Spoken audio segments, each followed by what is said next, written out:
Okay, let's unpack this a bit. We're going to look closer at um, what really makes Node.js tick, the core ideas behind how it works. Exactly. Understanding these fundamentals is, well, it's key if you want to write efficient code, especially stuff that scales well. Right, moving beyond just knowing the JavaScript syntax to understanding the environment itself. Precisely. These core concepts dictate performance, particularly when things get busy.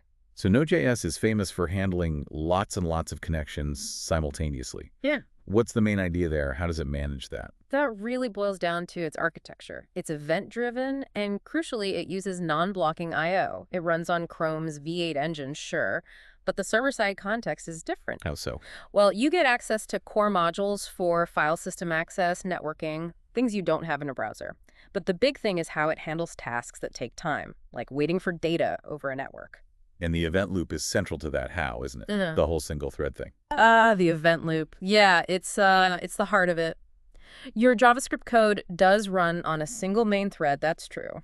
Like, But the event loop is how Node manages asynchronous stuff like reading a file or a database query without stopping that main thread. It kind of offloads the waiting. oh, floats it how? It basically tells the underlying system, hey, start this task, and then it immediately moves on.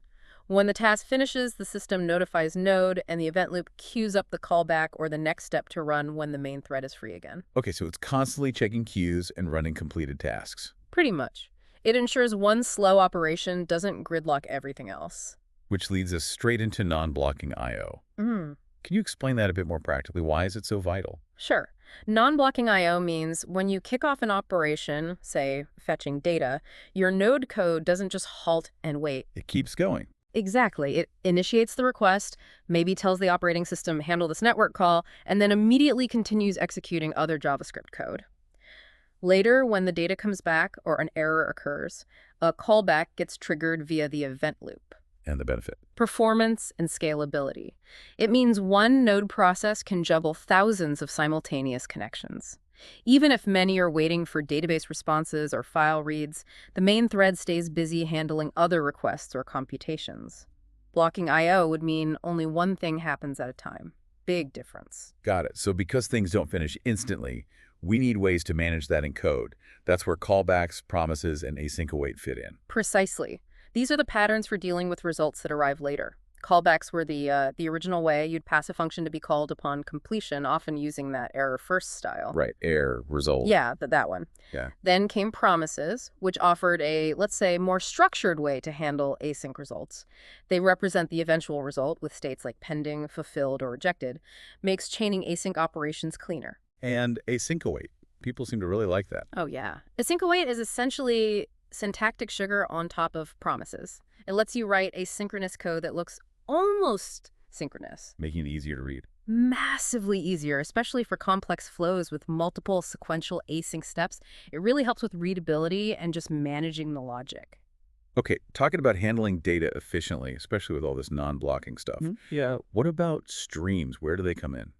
Streams are super important for efficiency, especially with large amounts of data. Think big files or long network responses. Instead of loading everything into memory at once. Exactly. Loading a huge file entirely into RAM could easily crash your app. Streams let you process data piece by piece in chunks as it arrives. Like a pipeline. Kind of, yeah. You have readable streams for reading data, writable streams for writing, and duplex or transform streams that can do both, maybe modifying data as it passes through. It's much more memory friendly and often faster because processing can start immediately. Right. Okay, let's shift slightly. Web frameworks like Express use this concept called middleware. How does that fit? Middleware functions are like steps in an assembly line for handling incoming web requests. Before your main route handler processes a request, it might pass through several middleware functions first. What do they do? All sorts of things. Logging the request details, checking if the user is authenticated, parsing the request body, setting response headers. Each one typically does its job and then calls next to pass the request along to the next middleware or eventually to the final handler. And these can be async too. Absolutely. Middleware can perform database lookups or other async tasks before deciding whether to proceed. Makes sense.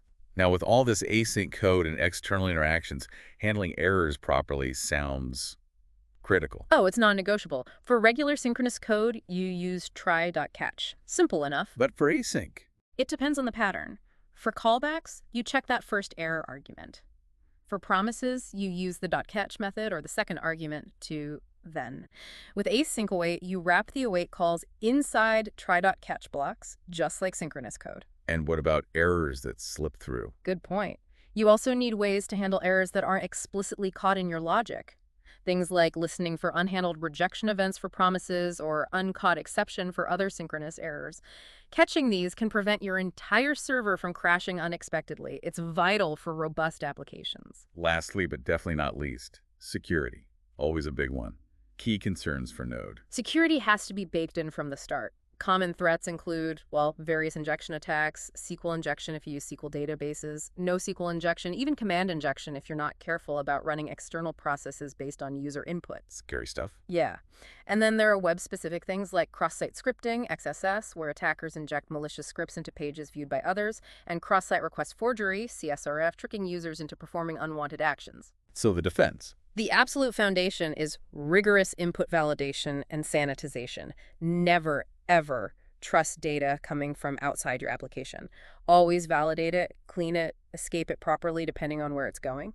Okay, so wrapping it up, understanding the event loop, non-blocking I/O, async patterns like promises and async await, using streams for data, structuring with middleware, and being meticulous about errors and security.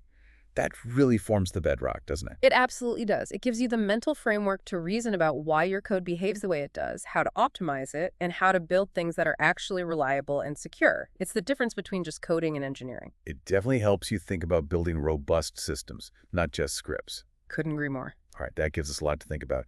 But here's something to ponder. Given Node's reliance on that single-threaded event loop for I/O-bound concurrency, how does it effectively handle tasks that are purely CPU-intensive, like complex calculations or data transformations that don't involve waiting without completely hogging that main thread and blocking everything else?